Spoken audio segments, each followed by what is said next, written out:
주님의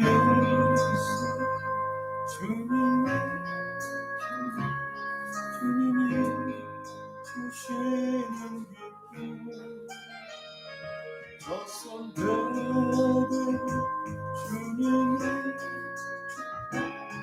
영원히 주시옵소서.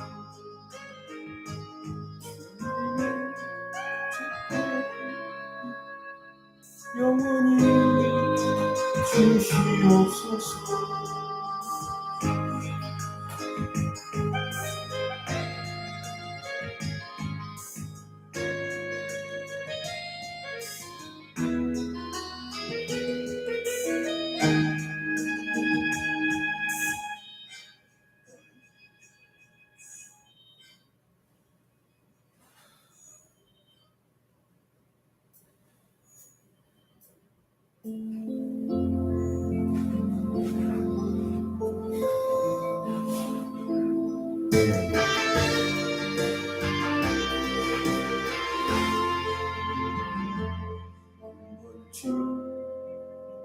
생각해 보세요.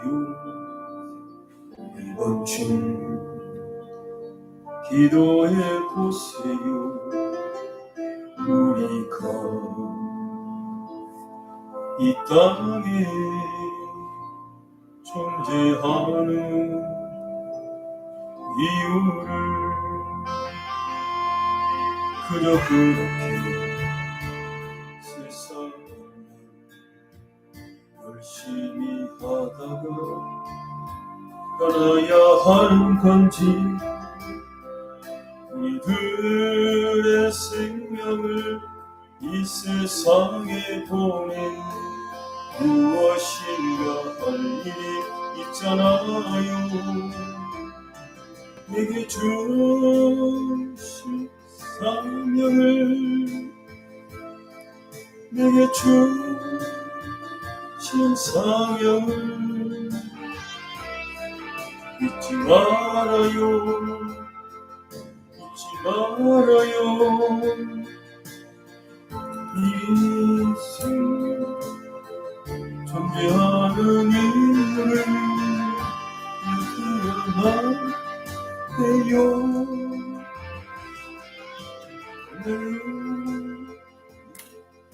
찬양을 하나님의 영광을 주의 이름을 증거하는 것이 우리의 존재의 이유랍니다. 동성이 가겠습니다. 주여 주여 주여 하는 마음이 감사합니다. 할렐루야 하는 감사합니다. 사명을 위해 살게 하시고 아버지 하나님 사명을 망각하지 땅의 것 때문에 우려하지 말고 근심하지 말고 주님께 맡길 걸 맡기고 오늘 나의 사명 기도의 사명 중보기도의 사명 복음 전파의 사명 사랑을 실천하는 사명 죄와 싸우고 아버지 한 의를 심어가는 그러한 사명을 감당할 수 있도록 도와주시옵소서. 사명에 불타는 삶을 살기를 원합니다. 이를 위해서 우리에게 성령 충만이 절대적으로 필요합니다. 성령 충만 성령의 권능 주시고 거룩함의 영성 말씀으로 복음의 말씀으로 기도를 통해서 거룩함의 영성을 갖출 수 있도록 도와주시고 할렐루야는 마음이 감사합니다. 온갖 일 다 주 예수 그리스도를 믿고 천국의 백성 천국의 자녀 살리시고 하나님 아버지 자녀를 있는데 아버지 가정이 있는데 하나님 아버지 물질의 문제도 풀어주시고 먼저는 저희들이 하나님 말씀으로 새로워지게 해주시고 다 나의 사견 나의 의견 나의 모든 생각을 내려놓고 하나님의 말씀에 순종하는 그런 믿음으로 살게 해주시고 인내하며 살게 해주시고 하나님 아버지 그 십자가의 사랑과 은혜를 기억하고 그 사랑과 은혜에 감사하며 아버지 이제 하나님의 나라와 의를 구하는 삶을 살게 해주시고 하나님의 영광을 위해 살게 하시고 나를 위해 살게 하고 주님을 위해 살게 해주시옵소서.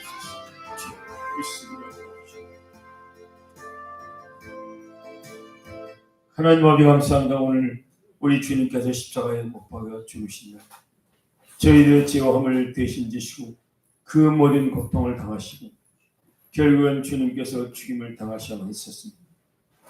그 원인이 바로 저희에게 있습니다. 저희들의 불순종 죄로 인해서 저희들의 온갖 배역함과 우상숭배와 저희들의 불평과 원망 때문에 죄 없으신 예수님께서 그 죄를 대신 지고 십자가에 죽으셨습니다. 그 사랑을 입어 저희들이 값없이 은혜로 믿음으로 말미암아 죄사함을 받고 하나님의 자녀가 되고 천국의 백성이고 그리스도의 몸이 되었는 줄로 믿습니다. 하나님 아버지, 그 사랑과 은혜를 오늘도 우리 주위의 우리 식구들 간에 또 우리 이웃들 친척들 알지 못하고 아버지 하나님을 모른 채 살아가고 있습니다. 하나님, 저들 향해서 그리스도의 복음을 전하게 하시고 한 영혼 한 영혼을 저희들이 대신 가슴을 품고 기도하기를 원합니다. 아버지, 우리의 삶 속에 어려움과 고통이 있어도 하나님을 사랑할 때 하나님만 의지하고 순종해 나가면 다 합력하여 선을 이루게 하시고 능력히 이기고 그 권한이 축복의 아버지 하나님 정말 통로가 되고 축복의 딘들이 될 줄로 믿습니다. 성령이여 도와주시옵소서. 예수님 이름으로 기도합니다. 아멘. 하나님 말씀 다니엘서 11장입니다. 제가 주보에 오늘 금요일기도에 다니엘 11장을 내놨어요. 왜냐하면 이번 주보다 다니엘서를 들어가는데 다니엘 11장이 굉장히 길고 또 전쟁에 관한 그런 내용이고 마지막에는 11장 마지막과 12장 초반부에 마지막 시대 그 전쟁에 관한 계시가 들어있고요. 그럴 때 우리 성도들이 어떻게 살아가야 되는가를 가르쳐주고 있습니다. 길지만 좀 지루하고 길지만 다니엘 11장을 하겠어요. 다니엘 11장 구약성경 1251페이지입니다.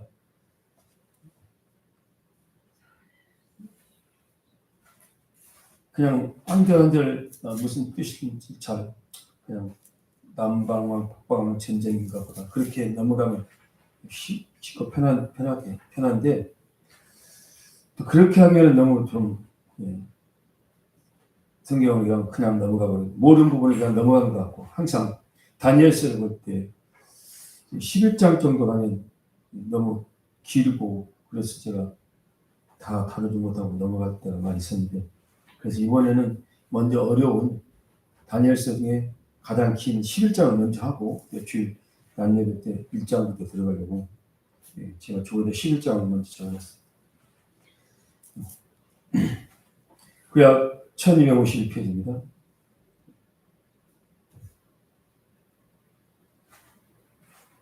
이스라엘 장래 역사에 대한 이스라엘 장래 역사에 영향을 끼치게 될 주변 열방의 운명에 관한 내용을 기록해놨는데 북방 왕조와 남방 왕조의 투쟁사, 북방 왕조와 남방 왕조의 투쟁사를 기록해 놓았어요. 이 성경이 쓰여질 때는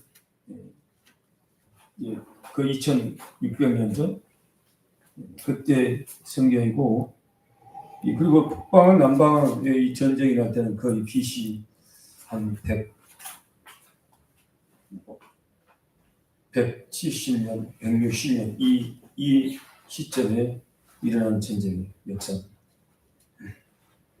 그래서 전쟁은 하나님께 속한 것이고 우리 그리스도인들은 전쟁을 잘해야 될 줄 믿습니다. 아멘. 근데 원수 마귀와 전쟁, 세상 죄와 전쟁.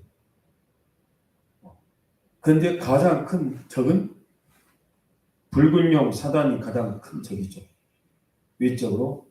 근데 우리 안에 가장 큰 적은 내 자신이라는 거예요. 믿습니까? 네. 나의 옛사람. 나의 옛사람. 나의 옛사람이 가장 나의 큰 적이라고. 우리 외부의 적을 이기기 전에 먼저 내 안에 옛사람, 내 옛사람을 아담에서 태어난 나의 옛사람을 우리가 옛사람과 싸우면서 이겨야만 우리는 비로소 외부와의 붉은 영과 사탄과 세상과 죄와 불의와의 싸움에서 이길 수 있는 줄로 믿습니다. 아멘. 그래서 이제 대개가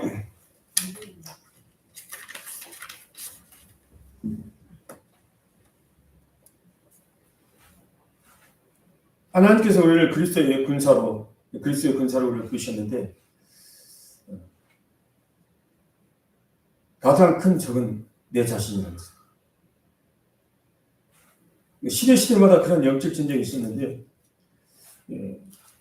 다니엘서 9장 같은데, 다니엘 9장, 7장 이런 데 보면 또 그런 전쟁이 나오잖아요. 다니엘 10장 같은 경우도 세 일일 동안 다니엘이 금식하면서 기도를 합니다. 세 일 동안 금식하면서 그 힘든 기도를 했는데, 그때 그 다니엘의 기도가 올라가지 못하도록 막고 있는 그 공중보다 잡은 세력들이 있었어요. 다니엘 10장 같은 경우. 근데 그 세력을 뚫고 다니엘의 기도가 올라갈 수 있도록 다니엘은 계속 금식하며 기도하고, 또 천사가 그 응답을 가지고 내려오는데 그 헬라국을 장악하고 있었던 그런 세력들이 다니엘 그 천사를 막고 있었어요. 그러니까 천사가 내려올 수 없었다는 거예요. 그런데 계속 다니엘의 기도가 하나님께 올라가니까 하나님께서 비로소 미가엘이라는 천군장을 보내주셨다고 기록되어 있습니다. 아멘. 미가엘이 도와가지고 그 응답이 쏟아지는 내용입니다.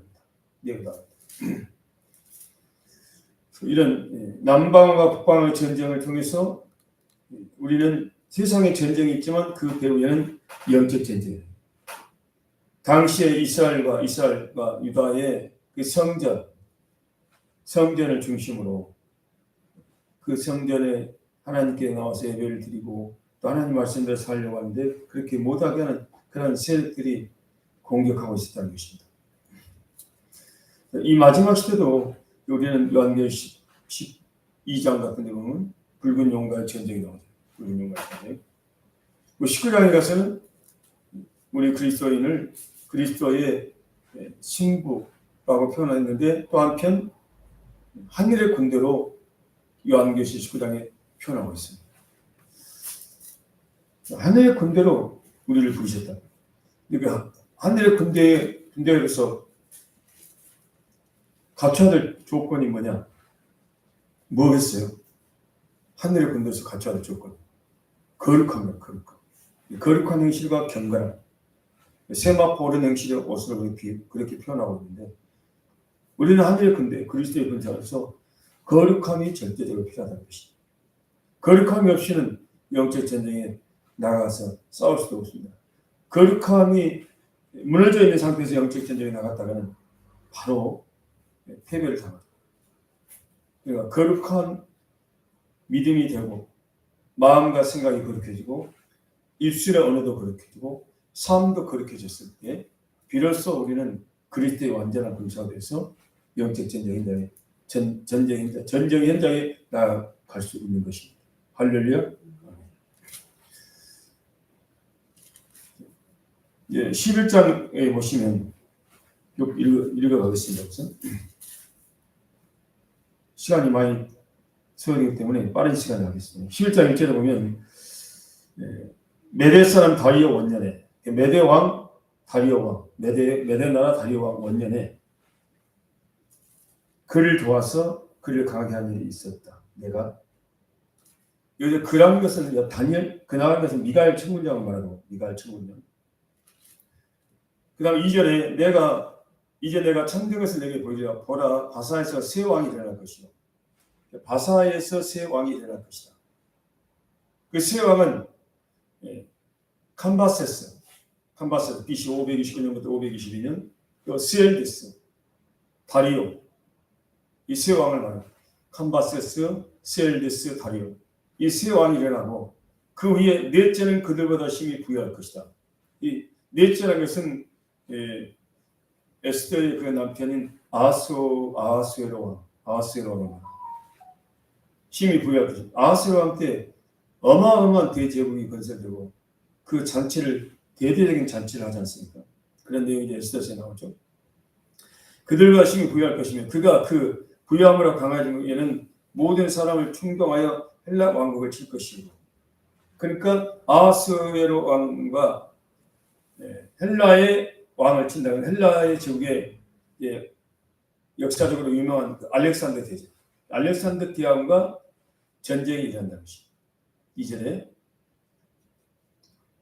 근데 3절에 보면 장차 능력 있는 한 왕이 일어난다. 그 능력 있는 왕이 곧 알렉산더 대왕을 말하죠. 20대 초반에 그가 전쟁에 나서고 그리고 30대 33살에 그가 죽고 말지 않습니까? 그래서 한 10년에 걸쳐서 동서양을 지배했던 가장 빠른 속도로 인도의 그 인더스강까지 갔던, 그래서 더 이상 이제 점령할 땅이 없다는 것 때문에 한탄했던 그런 왕이 알렉산더 대왕. 그 내용이 3절이고 4절에 그가 강성할 때 그 나라가 갈라져 천하 사방에 나뉘었죠. 알렉산더 대왕이 빠른 30대 초반에 죽잖아요. 죽고 자녀가 없이 죽었기 때문에 그 밑에 있는 네 장수에 의해서 그 나라가 네 나라로 나눠집니다. 그래서 이제 동방왕, 서방왕, 북방왕, 남방 이렇게 나눠지는데 다른 나라 동방이나 서방의 왕들은 세력이 점점 약해졌고 남방과 북방의 두 왕들이 세력이 강해지고 이제 남방과 북방의 전쟁이 치열하게 펼쳐지고 있어요. 그런 내용들이 나옵니다. 5절에 보시면 남방은 애국, 톨레미 왕국을 말하는 애국을 말합니다. 이집트. 남방왕은 강할 것이나 그 군주들 중 하나는 그들보다 강하게 권세를 펼치니 그의 권세가 심히 클 것이요. 또 6절 메테오에 그들이 서로 단합하느니 곧 남방왕의 딸이 북방왕에게 가서 화친하리라. 그러나 그 공주의 메시하고 그 왕은 서지도 못하며 권세가 없을 것이라. 그 공주가 그를 데리고 온 자와 그를 낳는 자와 그때 도왔던 자가 다 버림을 당하리라. 그래서 프톨레미 이스라엘 자기 딸을 셀레쿠스 왕조의 안티오코스 1세와 결혼을 시킵니다. 그러나 그녀를 버리고 그녀를 살해하게 된다는 것이죠. 그 공주를. 그런 내용이 6절이고 7절에 그러나 그 공주의 본 족속에서 난 자 중에 한 사람이 왕위를 이어 권세를 받아 북방왕이 군대를 들여와서 그의 성에 들어가서 그들을 쳐서 이기고. 그래서 남방과 북방의 전쟁이 계속 지금 전개되고 있어요. 10절로 넘어가면 그러나 그의 아들들이 전쟁을 준비하고 심히 많은 군대를 맞서 물이 넘치기까지 나갈 것이요 그가 또 와서 남방왕의 경관성까지 실 것이고. 그래서 9절의 이 내용이 북방왕이 남방의 왕의 왕국을 쳐들어갈 것이다. 그러나 자기 본국으로 돌아간다.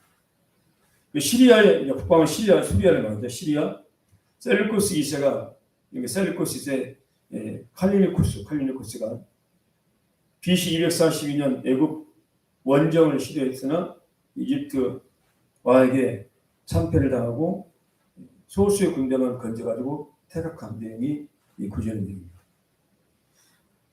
그런 내용들이 이제 쭉쭉 나와요. 10절은 그 아들들이 전쟁을 준비하고 심히 많은 군대.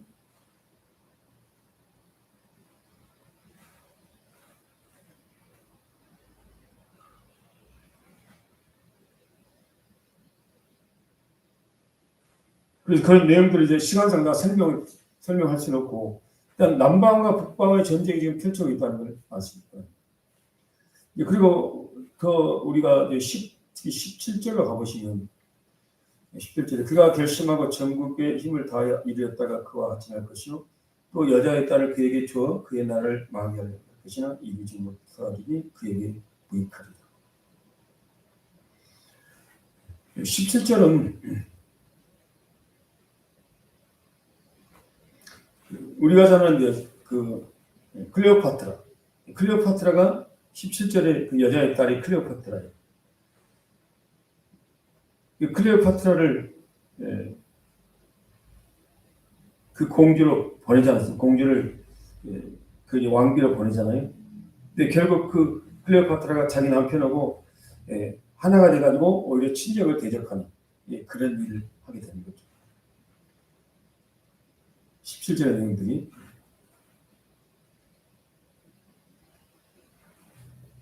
그래서 지금 다 설명이 불가능할 것 같고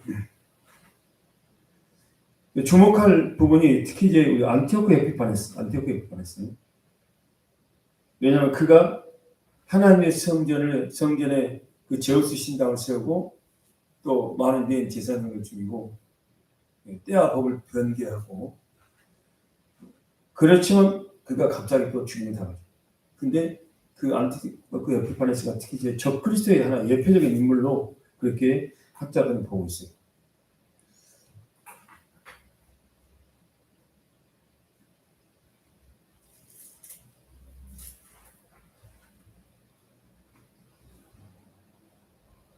그런 내용들이 28절을 쭉 가보시면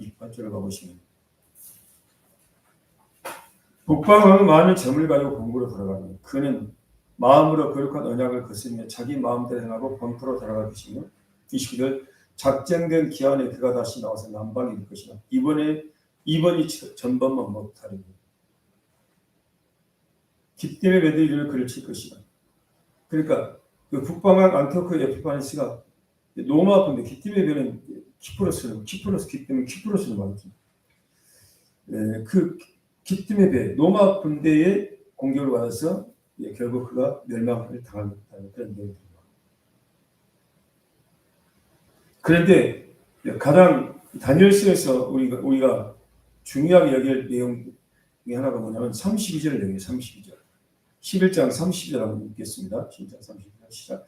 그가 또 언약을 배반하고 악행한 자를 속임으로 타락시킬 것이나 오직 자기 하나님을 아는 백성은 강하여 용맹을 떨치리라. 그러니까 이런 전쟁의 상황에서 남방왕과 북방왕의 전쟁의 상황들 속에서 다니엘 같은 그 하나님의 사람들은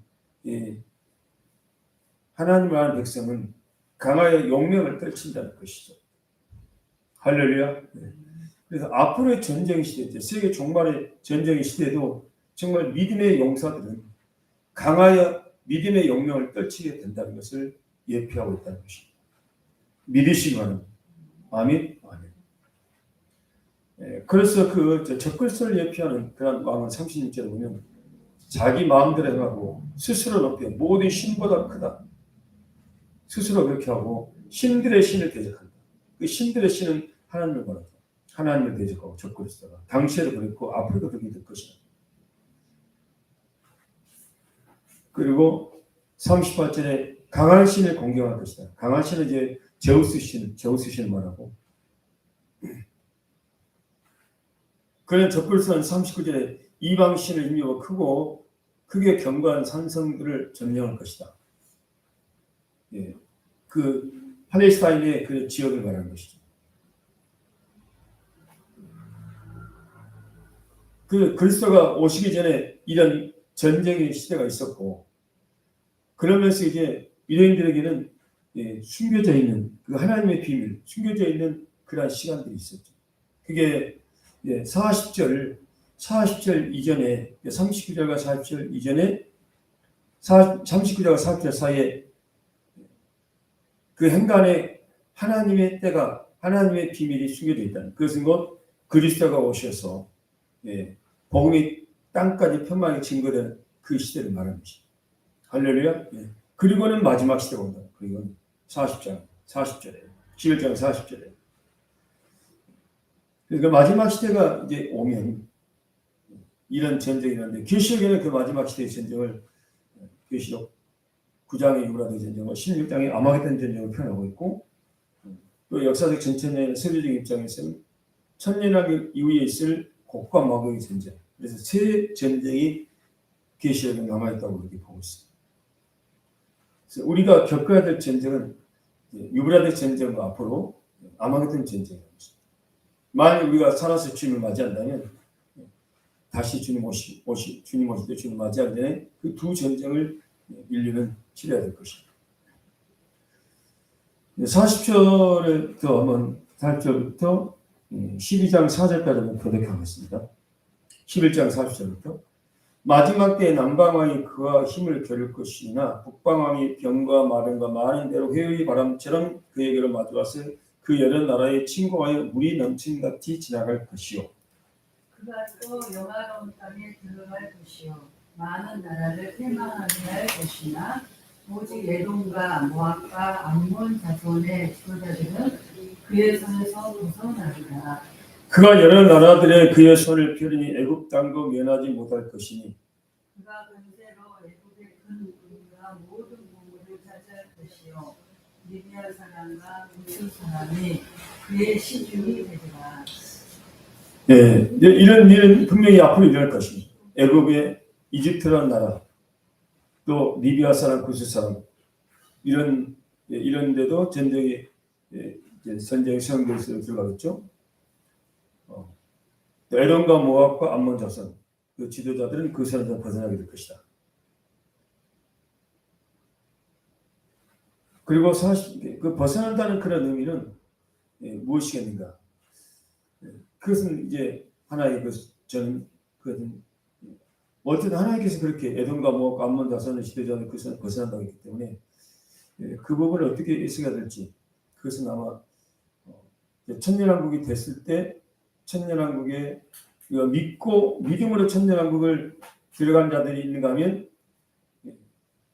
이방 백성들이 믿지 않는 자들이 천년왕국에 들어갈 수도 있다. 이게 세대주의나 역사 전체는 그렇게 보고 있거든요. 그래서 그들은 내중에 곡감하고의 전쟁에 그들은 들어가게 된다. 근데 그런 시험을 거쳤을 때 그들은 이제 멀어져가는 그런 구원과 멀어져 간다. 그러나 분명히 이사야 2장이나 이사야 21장 여기 보면 불신자들이 앞으로 세계 종말 전쟁 때 살아남은 자들이 있다는 것입니다. 그런 부분들이 게시되어 있어요. 그것을 이 세대주의나 역사 전체에서 그걸 인정합니다. 그런 문제는 앞으로 더 이용하고 또 풀어야 될 문제라고 생각합니다. 그리고 44절에 보면 동북에서부터 소문이 일러 그를 범인하게 하고 그 동북을 뭐 소아시아나 알메니아나 팔베니아에서 반란이 일어난 그런 사건을 말하는데 과거적으로는 미래적으로는 그 동북이 44절에 중국이나 일본을 말한다. 일본이나 중국도 마지막 시대 전쟁에 참여하게 된다는 것을 동북이라고 표현하기도 하더라고요. 그러니까 크게는 앞으로 시대는 북방항은 아마 러시아를 중심으로 한 이슬람 세력들을 말하고 남방항은 미국이나 EU 세력들을 말하지 않을까. 이렇게 지금 성경을 연구하신 분들은 그렇게 보고 있더라고요. 대부분 그렇게 보죠. 결국은 이스라엘 중심으로 지금도 이스라엘 중심으로 러시아와 그 이슬람 세력들은 이스라엘 공격하고 또 EU나 미국은 이스라엘 쪽에서 전쟁을 하고 있는 그런 양상을 띠고 있는 걸 볼 수 있습니다. 그런 전쟁이 앞으로 어떻게 전개될지 우리가 다 알 수는 없지만 그러나 분명한 것은 회개하고 예수 그리스도를 믿는 자가 구원을 받는다는 것입니다.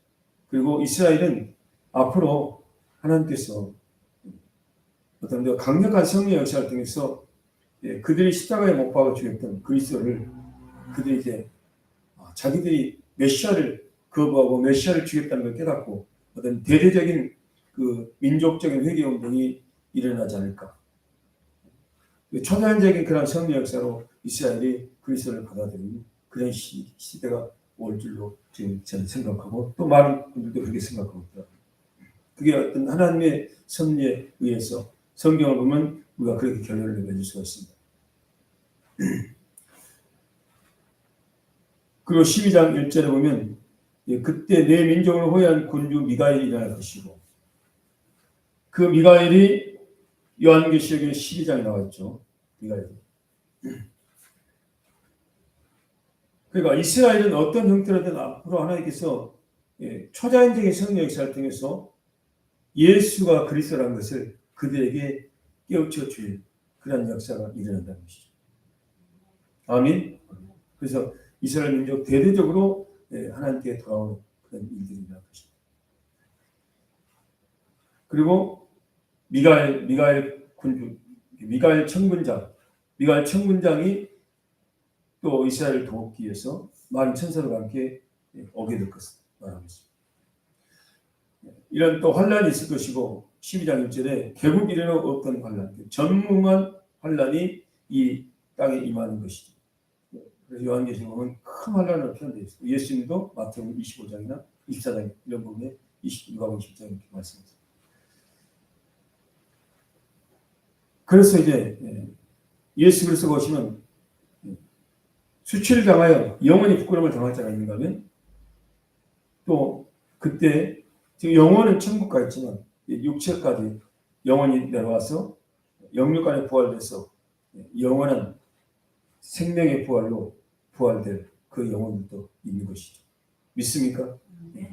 히브리서 3절에 보시면 그런데 우리가 이때에 많은 삶을 옳은 대로 그리스도께로 돌아오게 하면 우리는 하늘의 별과 같이 영원토록 빛날 것이다. 할렐루야. 우리는 하늘의 스타가 돼. 하늘의 스타. 많은 사람을 옳은 대로 인도하는. 하늘의 스타가 되기 위해서는 무작정 전도만 한다고 스타가 된 게 아니라 성령의 능력으로 복음을 전해요. 할렐루야. 성령의 능력. 그리고 삶이 그리스도의 향기를 날리는 그런 삶을 살아가야 되는 것이죠. 그래서 이 어려운 시대에 저 여러분들은 다니엘 같은 믿음, 또 하나나 미사엘 아사라 같은 그런 믿음, 그리 아니하실지라도 오직 하나님께만 경배하는 믿음, 또 사자굴색에 던져줘도 끝까지 기도하는 믿음, 기도를 중단하지 않는 믿음, 기도를 은밀한 가운데 골방에 들어갈 수도 있지만 대대적으로 창문을 열어놓고 예루살렘을 향해서 기도했던 다니엘같이 우리는 마지막 시대에 하나님께 기도하는 그런 믿음을 가져야 됩니다. 아멘. 네, 그리고 그 마지막 시대는 이제 12장 4절에 많은 사람, 즉 인구가 많아지고 지금 많아졌잖아요. 그걸 70억이 넘었잖아요. 빨리 왕래하고 왕래가 어마어마한 속도가 빨라지고 있고 또 지식이 더하다.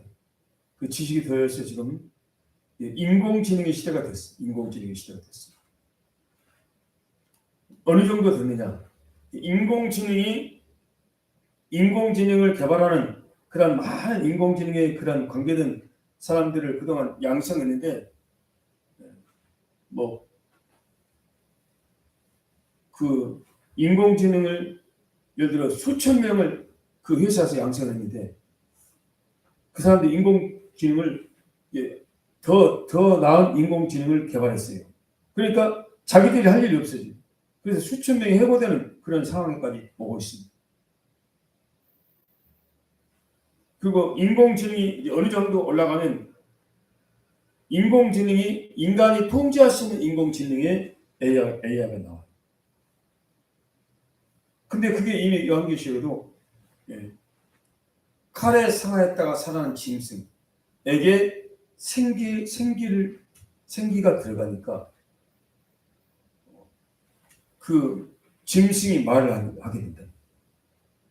인공지능과 어떤 인간과 인공지능이 섞어지면 인간과 인공지능이 인간에게 인공지능을 어떤 칩을 넣어버리면 그때는 탈인간, 슈퍼인간이 되는 것이에요. 믿습니까? 그게 가장 무서워요. 그래서 성경은 사람의 오른손 이마에 표를 받게 하는데 그런 이미 하나님께서 그것을 금지시켰어요. 과거에 했습니다. 어떤 이런 생체 칩을 인간의 몸이나 피부에 이식하면 인간이 그때부터 어떤 생각이나 인간의 마음이 통제가 됩니다. 어떤 세력에 의해서 통제가 된다. 하나님께 주는 그 자유의지가 사라지고 그 어떤 세력에 의해서 통제가 됩니다.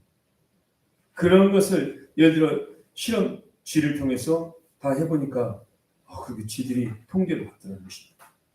그래서 성경은 절대로 그런 칩을 받지 말라고 했습니다. 믿습니까?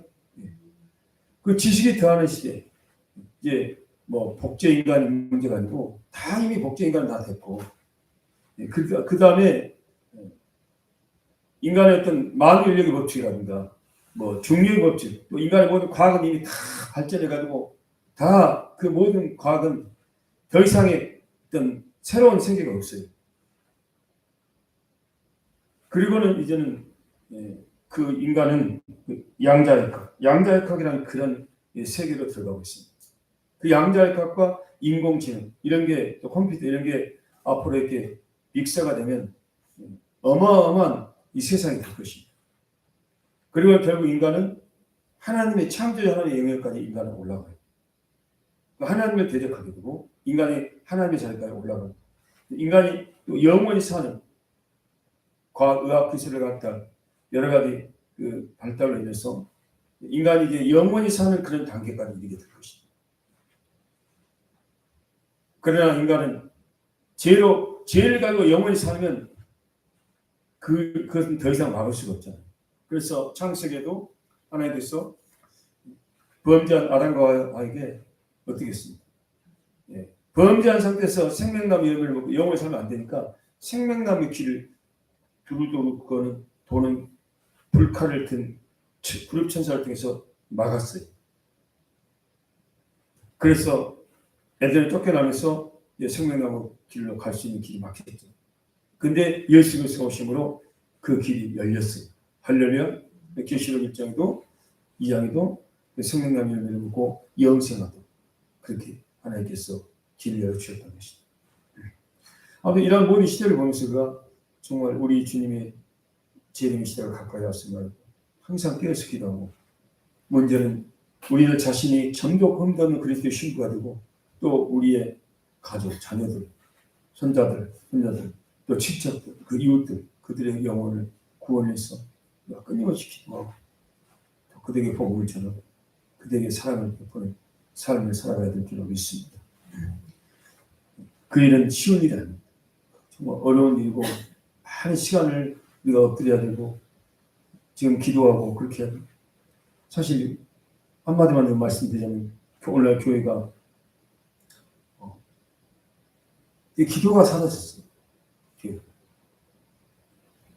그리고 교회들이 복지하는 것 때문에 기도가 사라졌어요. 복지에 바빠요.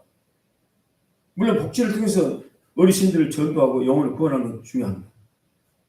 근데 그 하다 보니까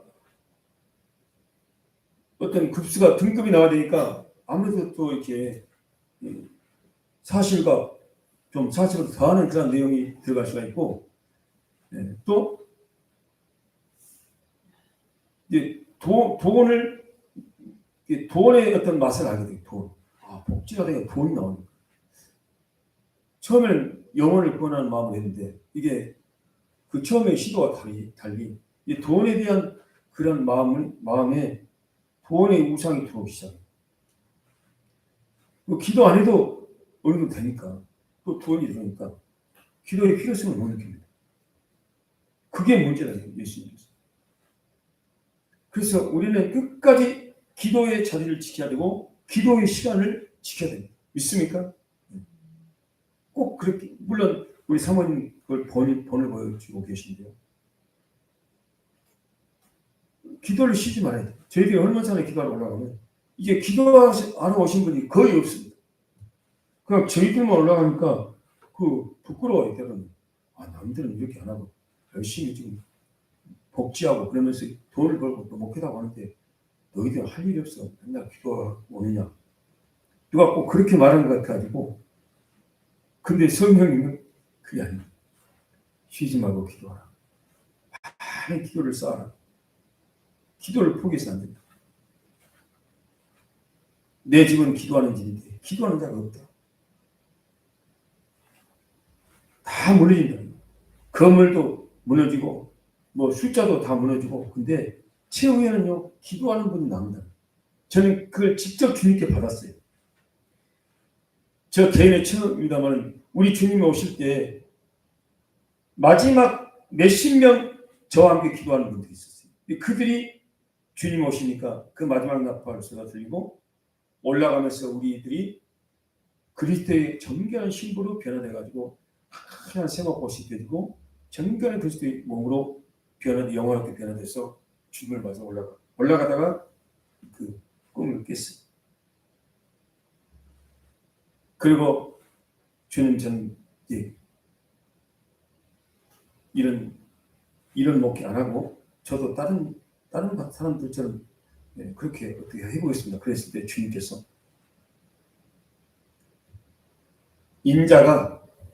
심판자가 문 밖에 왔다. 심판자가 문 밖에 섰느니라. 그 말씀을 주셨습니다. 그래서 깜짝 놀랐습니다. 그러니까 시집안 기도했다. 기도를 포기해서 안 된다. 항상 깨어 기도하라. 기도와 함께 일하라. 기도 없이는 하면 다 실패한다. 기도 없이 하는 것은 되는 것 같아도 결국 그 다 이런 것 같아집니다. 그러나 기도하면 더딘 것 같고 안 된 것 같아도 반드시 된다는 겁니다. 할렐루야. 기도도 더 크게 된다는 것입니다. 다니엘이 얼마나 기도했습니까? 기도를 타협하지 않았잖아요. 얼마든지 하늘 세우씩 열 사람 문 안 열고 속이 은밀한 가운데 몰래 할 수도 있는데 그렇게 하지 않았어요. 다니엘의 그 영성이 기도에서 나왔다. 우리는 그런 중요성을 깨닫고 지금 기도하고 계신데 계속 또 기도해서 또 이 선한 영향력을 기도의 영향력을 다른 성도들에게 퍼지게 할 수 있도록 그렇게 할 수 있기를 주의 이름으로 축원합니다. 하나님 아버지 감사합니다. 이 마지막 시대 정말 이제 다 잠들어가는 시대입니다. 슬기로운 다스림을 받아도 깊은 잠에 빠집니다. 그 잠은 죄악의 잠을 말하고 어둠의 잠을 말합니다. 어둠의 삶이 영적으로 잠든 것입니다. 그러나 기도하는 자는 그 어둠이 일어섰고 빛의 값을 잃게 된 줄로 믿습니다. 저희들 쉬지 말고 기도하게 하시고 끝까지 기도하게 하시고 기도할 때 그 기도를 통해서 주님의 다시 오실 길이 예비될 줄로 믿습니다. 그리고 기도와 함께 주야로 이 하나님의 말씀을 주여 읽고 묵상하고 그 말씀을 실천하며 살아가게 하여 주시옵소서. 하나님, 그러니까 이 마지막 시대의 영적인 다 믿음의 다니엘과 같은 믿음의 용사들이 되게 하여 주시옵시고 믿음으로 용명을 떨치게 하시고 적그리스도가 세상을 잠시 통치하고 우리 믿는 자를 핍박하고 우리에게 짐승의 표를 받게 할 그런 강요한 시대가 올 때 오히려 우리는 믿음으로 그런 세력들을 믿음으로 물리치고 믿음으로 승리하는 저희들이 되게 하여 주셔서 많은 사람을 주께로 인도하는 하늘의 스타일이 다 되게 하여 주시옵소서. 예수님 이름으로 기도합니다. 자, 이렇게 기도하도록